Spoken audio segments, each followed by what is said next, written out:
Surgery வந்து திருநங்கை கட்டாயமா பண்ணி ஆகணுமா? கண்டிப்பா பண்ணி ஆகணும். கண்டிப்பா இது முக்கியமான தொகை. கண்டிப்பா பண்ணி தான் ஆகணும். எதனால? அப்பதானே நம்ம ஒரு பெண்ணா உணர முடியும். இதெல்லாம் சர்ஜரிலாம் பண்ணிட்டா தானே, அப்பதான் நம்ம சமுதாயத்துல நம்மள லேடிஸா பேசுவாங்க.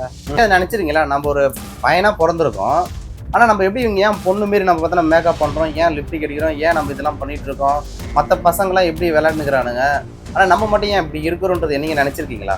நினைச்சிருக்கிறேன். நிறைய டைம் நினைச்சிருக்கேன். எங்க பார்த்து யாரும் இல்லாத போது நம்ம மேக்கப் போடுறோம், சாரி கட்டுறோம், லிப்டிக் போடுறோமே, கண்மையெல்லாம் வைக்கிறோமே, இது தெரிஞ்சிச்சுன்னா நம்மள உயிரோடு வைக்குவாங்களா வைக்க மாட்டாங்களான்னு கஷ்டமா இருந்துச்சு. இதை நான் கேட்கும்போது அவங்க என்கிட்ட சண்டைக்கு வந்தாங்க.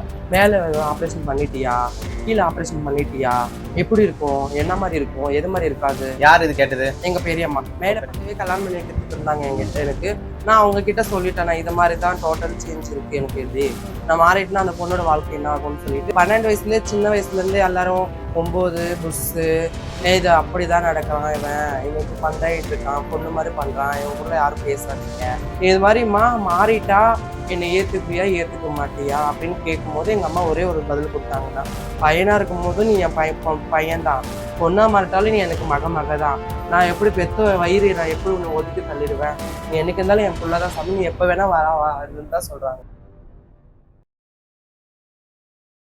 ஹாய் பூர்ணா. ஹாய்.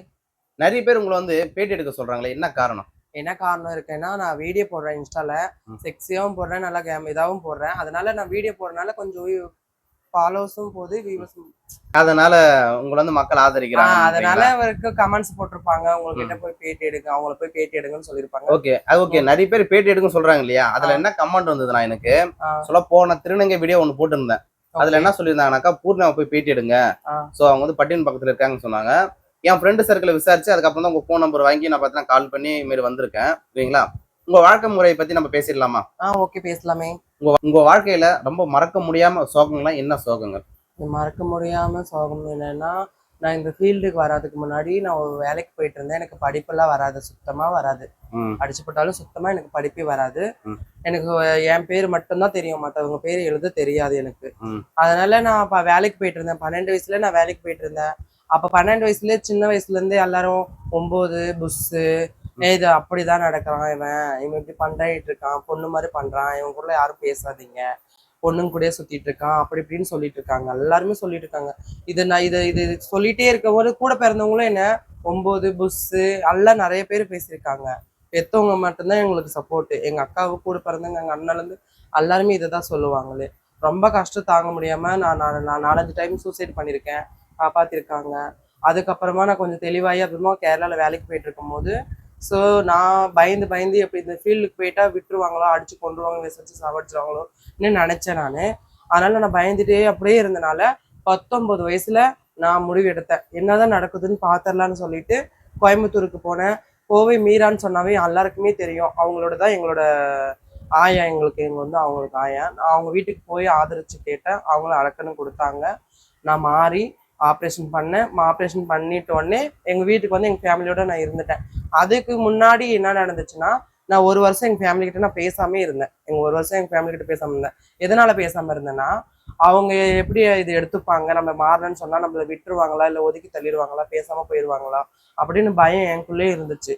அப்ப நான் என்ன பண்ணிட்டேன், அப்புறம் 1 வருஷம் கழிச்சு என்னதான் சொல்லலான்னு பார்க்கலான்னு எங்க அம்மாவுக்கு ஃபோன் அடிச்சு நான் பேசிட்டு இருக்கும்போது, யதார்த்தமா நான் மாறணும்னு சொல்ல கிடையாது, யதார்த்தமா நான் சொன்னது என்னன்னா, இது மாதிரிம்மா மாறிட்டா என்னை ஏத்துப்பியா ஏத்துக்க மாட்டியா அப்படின்னு கேட்கும்போது எங்க அம்மா ஒரே ஒரு பதில் கொடுத்தாங்கன்னா, பையனா இருக்கும் போதும் நீ என் பையன்தான், பொண்ணா மாறிட்டாலும் நீ எனக்கு மக தான், நான் எப்படி பெத்த வயிறு நான் எப்படி உன்னை ஒதுக்கி தள்ளிடுவேன், நீ எனக்கு இருந்தாலும் என் பிள்ளைதான் சாமி, நீ எப்ப வேணா வரன்னு தான் சொல்றாங்க. இப்ப கூட எனக்கு கூட வந்து நீ இரு, நான் நீ வேலைக்கு போவாத எதுக்கு போவாத, என் கூட இரு, நீ என்ன கூட இருந்தவே எனக்கு அதே போதும்னு சொல்லிட்டு இருக்காங்க. ஓகே, நீங்க திருநங்கையா மாறும் போது நீங்க முத உங்க அம்மாட்ட போய் சொல்றீங்க, அப்ப அவங்களுடைய பேஸ் எப்படி தெரிஞ்சது? அவங்க பேஸ் என்னதுன்னா அழுந்தாங்க, ரொம்ப அழுந்தாங்க. பையனா இருந்தாங்க. அப்புறம் எங்க அக்கா பொண்ணுவே கல்யாணம் பண்ணி வைக்கிறதுக்கு இருந்தாங்க என்கிட்ட. எனக்கு நான் அவங்க கிட்ட சொல்லிட்டேன், நான் இது மாதிரிதான் டோட்டல் சேஞ்ச் இருக்கு எனக்கு, எப்படி நான் மாறிட்டுனா அந்த பொண்ணோட வாழ்க்கை என்ன ஆகும்னு சொல்லிட்டு அவங்க கிட்ட நான் சொன்னேன். அதுக்கப்புறமா தான் இருந்துகிட்டு அவங்க அழுந்துட்டே இருந்தாங்க. அப்புறமா நான் மாறிட்டு வீட்டுக்கு போறேன். அன்னைக்கு எல்லாம் ஃபேமிலி, எங்க அப்பால இருந்து எங்க அம்மா எங்க அக்கா எல்லாருமே ஓன் அழுறாங்க என்னை கண்டுபிடிச்சிட்டு, இப்படி ஆயிடுச்சு, இப்படி மாறிட்டே அப்படின்ட்டு. அப்புறம் அப்படியே மனசு தேத்திட்டு எங்கிட்ட ஜாலியா பேச ஆரம்பிச்சாங்க. அப்புறம் எங்க மாமா வீட்டுக்கு ஒரு டைம் போனோம் நாங்க. இங்க இருந்து எங்கன்னா வேப்பனப்பள்ளி சைடு அது. அங்க வில்லேஜ் தான். அந்த சைடு போகும்போது அப்போ நாங்கெல்லாம் ஜாலியா பேசிட்டு இருக்கும்போது எங்க பெரியம்மன்னு ஒருத்தர் இருப்பாங்க. அவங்க வந்து என்ன பண்ணிட்டாங்க, எங்க அப்பா அம்மா கிட்ட வந்து எங்களுக்குலாம் கஷ்டமா இருக்கு, இப்படி மாறிட்டாலும் உங்களுக்குலாம் சிரிப்பு கும்மாளமா இருக்குமான்னு கேட்ட உடனே தான் அப்படி 2 பேருமே ஓன்னு அழுறாங்க.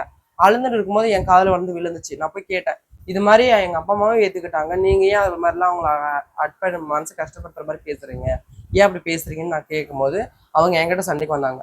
மேல ஆப்ரேஷன் பண்ணிட்டியா, கீழே ஆப்ரேஷன் பண்ணிட்டியா, எப்படி இருக்கும், என்ன மாதிரி இருக்கும், எது மாதிரி இருக்காது. யார் இது கேட்டது? எங்க பெரியம்மா. மேல பஞ்சு தான் வச்சிருக்கியாமே, ஆமாவா, அப்படி இப்படின்லாம் கேட்டாங்க. எவ்வளோ கஷ்டப்படுத்துற மாதிரி பேசினாங்க. ரொம்ப எனக்கு இதாகி ரொம்ப கஷ்டப்பட்டேன் இந்த லைஃப்ல. எத்தனை வயசுல அந்த திருநங்கையா மாறுனீங்க?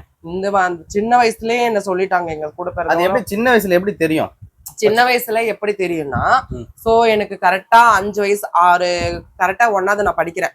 1வது படிச்சு 2வது படிக்கும் போது தான் எல்லாரும் கண்டுபிடிச்சிட்டாங்க. பொண்ணுங்க கூட சேர்ந்துட்டு இருக்கான், இவன் பாத்திரம் விளக்கிட்டு இருக்கா, சாணி விளக்குறேன், சாணி போடுவேன், நானு கோலம் போடுவேன், பொம்பளை மாதிரி டான்ஸ் ஆடுவேன், பேசுவேன், கை நாட ஜாடெல்லாம் வச்சு கண்டுபிடிச்சிட்டாங்க. அதுதான் இது 5 வயசுல கண்டுபிடிச்சாங்க.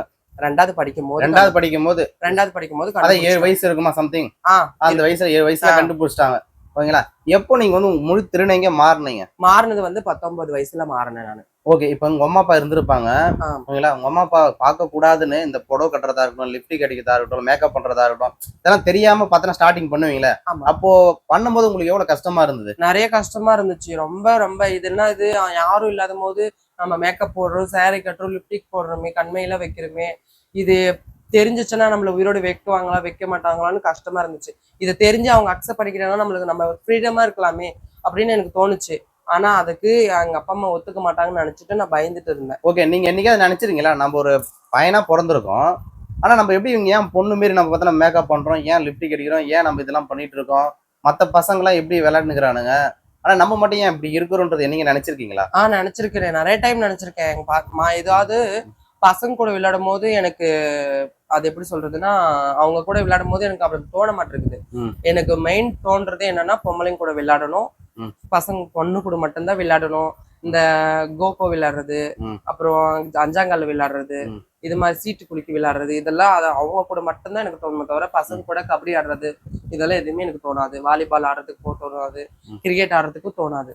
ஓகேங்களா? ஓகே, இவ்வளவு கஷ்டப்பட்டீங்க. ஓகேங்களா? இவ்வளவு சூழ்நிலை எவ்வளவு பின்னாடி இருக்க உங்க அம்மா அப்பா ஏத்துக்கிட்டாங்க, பின்னாடி சொந்தக்காரெல்லாம் எப்படி உங்களை பார்த்தாங்க? சொந்தக்காரங்கெல்லாம் இப்ப வரைக்குமே பாக்குறாங்களே என்னைய, இப்ப வரைக்குமே ஒரு கேவலமா தான் நினைக்கிறாங்க. அவங்க ரொம்ப கேவலமா நினைக்கிறாங்க. இது என்ன இப்படி மாறிடுச்சு, 9 ஆயிடுச்சு இப்படி இப்படின்னு. இப்படி என் பின்னாடி என்னை விட்டு இப்ப எங்க அப்பா அம்மா என்னையும் முன்னாடி விட்டு எனக்கு பின்னாடி பேசணுங்க எல்லாம் இப்ப தலை நிமிர்ந்து நான் நடக்கிறேன். எனக்கு அந்த ஊர்ல ஒரு மரியாதை இருக்கு. என்னை பார்த்தாலே ஒரு சாமியா தான் பார்ப்பாங்க. எதனால இந்த மரியாதை கூடிச்சுன்னு நினைக்கிறீங்க? இது எதனால கூடிச்சுன்னா, நான் இப்படி மாறி இருக்கேன். என்கிட்ட ஏதோ ஒரு நான் திருஷ்டி போடுறேன், அவங்க வந்து சொல்லுவாங்க, திருஷ்டி போட்டா நீ போட்டா எனக்கு நல்லா ஆகுது அப்படின்னு சொல்லுவாங்க. அது ஒரு மனசு திருப்தி. அதனால மட்டும்தான் அவங்க வந்து என்கிட்ட மரியாதையா பாக்குறாங்க இப்ப வரைக்குமே. ஓகே, இப்ப நீங்க திருநங்கையா மாறினதுக்கு அப்புறம் தான் உங்களுக்கு அந்த மரியாதைன்றது கிடைச்சதுன்னு சொல்ல வரீங்களா? ஆமா, அததான் இருக்கும். ஆமாங்களா? உங்க வீட்டுல இருந்து யாரா அடிச்சு துரத்துற மாதிரி ஏதாவது நடந்ததா? ஏன்னா எல்லா திருநங்கைகளுக்கும் அப்படி நடக்கும். ஓகேங்களா? உங்களுக்கு ஏதாவது அப்படி நடந்திருந்தா அப்ப எதுக்கு வீட்டு விட்டு வெளியே வந்தீங்க? என்ன காரணம்? வீட்டு விட்டு நான் எதுக்கு வெளியே வந்தேன்னா, நான் அங்க இருக்கும்போது அவங்க கிட்ட சொன்னா அவங்க ஒத்துக்க மாட்டாங்க. நீ மாற வேண்டாம், நீ என் கூட இருந்துக்கோ, இப்படியே கூட இருந்துக்கோ, பையனா இருந்துக்கோ, மாற வேண்டாம்னு சொல்லுவாங்க. ஸோ அதனாலதான் நான் வீட்டை விட்டு ஓடி இருந்துட்டேன். என்னை யாரும் அடிச்சல துரத்துல, நான் மாறிட்டேன். எங்க வீட்டுல அக்செப்ட் பண்ணிக்கிட்டாங்க, அக்செப்ட் பண்ணிட்டாங்க. ஓகேங்களா? நீங்க ஓகே திருநங்கை வந்துட்டாங்க, வெளியில வந்துட்டாங்க. அவங்கள முதல்ல யாரை போய் சந்திப்பாங்க? ஏன்னா வெளியில வரும்போது காசு பணம்லாம் வச்சுட்டு வரமாட்டாங்க, நம்ம வெளியே எங்கன்னா போயில நினைப்பாங்க. நீங்க முதல்ல யாரை போய் பார்த்தீங்க? யாரை போய் பார்த்தேன்னா, இன்ஸ்டால யூடியூப் சேனல்லையும் சரி, இன்ஸ்டாலையும் சரி, அவங்க பேரை சொன்னா யாரும் தெரியாதுன்னு சொல்லவே மாட்டாங்க. அவங்க எங்களோட பெரியவங்க தான். அவங்க பேர் வந்து கோவை மீரா, ஆம்பத்து சொல்லிக்கிறேன். அவங்கள வீடியோ நான் இன்ஸ்டால பார்க்க தான் அவங்க கிட்ட போனா நம்மளுக்கு தைரியமா இருக்கும், பெட்டரா இருப்போம் நம்ம அங்க போனா அப்படின்னு நினைச்சேன். அதே மாதிரி அவங்க என்ன நல்லா பாத்துக்கிட்டாங்க.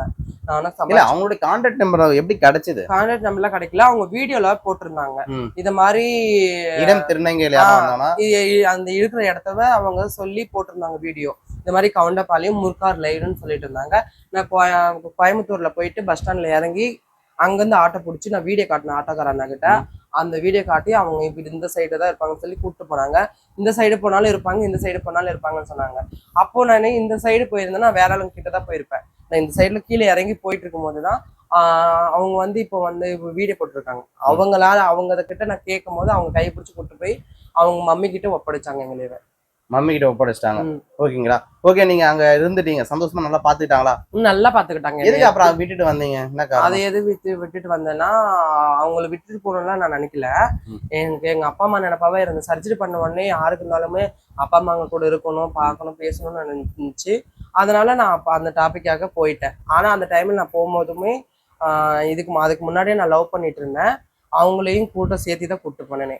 ஓகே, சர்ஜரி வந்து திருநங்கை கட்டாயமா பண்ணி ஆகணுமா? கண்டிப்பா பண்ணி ஆகணும். கண்டிப்பா இது முக்கியமான தொகை.